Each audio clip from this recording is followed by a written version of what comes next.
Bonjour à tous. L'armée américaine chercherait-elle un moyen de contrôler le climat? C'est la question qu'on se pose aujourd'hui dans e-reportage. Contrôler le climat en déclenchant par exemple des cyclones ou en provoquant des sécheresses. L'idée paraît farfelue et pourtant, en plein Alaska, l'armée américaine développe depuis plusieurs années un programme de recherche scientifique et militaire sur l'ionosphère. Cette année, les premiers flocons sont précoces à Pékin.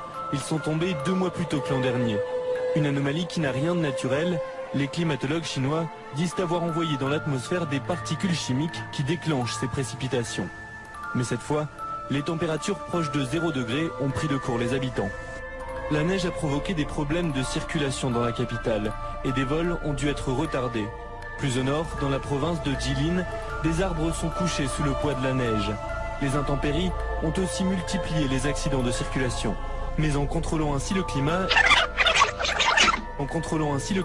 la Chine espère remédier à la sécheresse. Sécheresse, les Chinois ont la réponse, provoquer la neige. À Pékin, un manteau de neige fabriqué artificiellement a recouvert à la ville. Depuis des années déjà, les météorologues chinois provoquent la pluie en injectant des substances chimiques dans les nuages.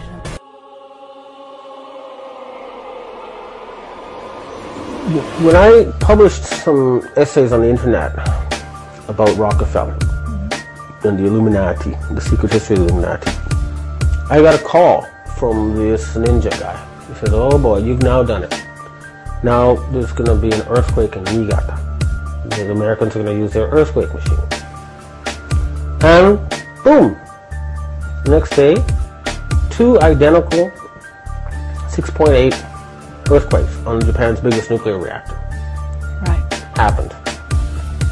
And this is what Takenaka had told me. He said, the reason I had to hand over the financial system was because they threatened us with their earthquake machine.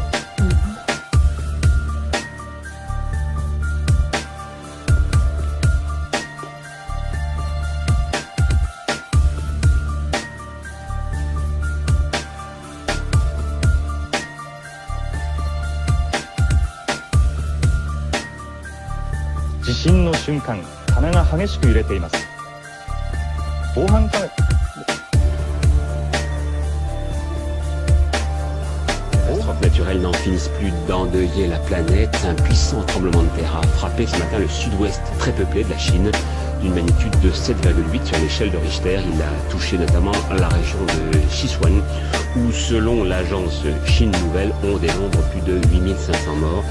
Et pour notre correspondant à Pékin, Christophe Gascard, ce n'est sans doute qu'un premier bilan. Dominique Lagrange. Ils étaient en plein cours, 900 étudiants, quand le séisme s'est produit. Quelques minutes avant, à l'intérieur du lycée, un étudiant filme au moment où le bâtiment de 3 étages s'effondre. L'établissement se situe à 100 km de l'épicentre du séisme. Certains ont songé à dissiper préventivement la puissance des grands séismes en provoquant plusieurs petits. Et cette idée s'est concrétisée. Une machine a été construite dans ce but. Elle est née dans le cerveau des ingénieurs de l'ex-Union soviétique en pleine guerre froide.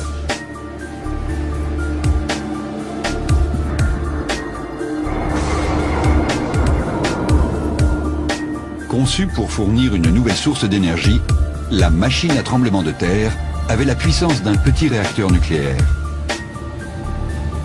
Les sismologues voulurent s'en servir pour mesurer l'épaisseur de la croûte terrestre.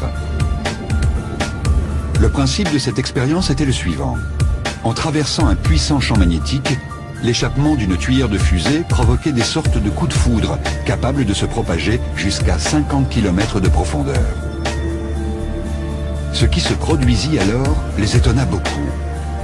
La Terre répliqua par des micro-séismes.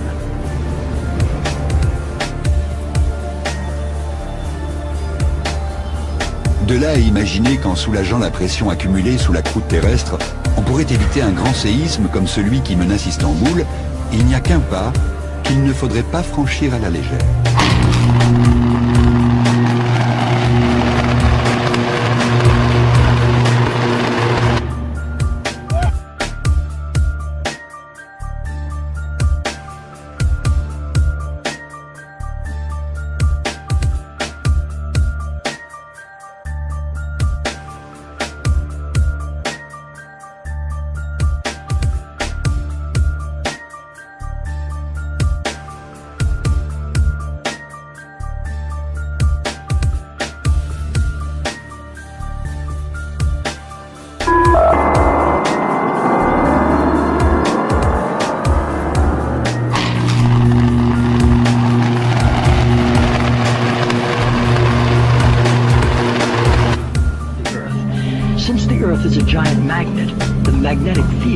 how the magnetosphere protects us.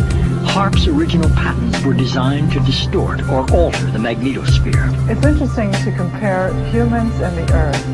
The Earth has a magnetic field. Humans generate a magnetic field.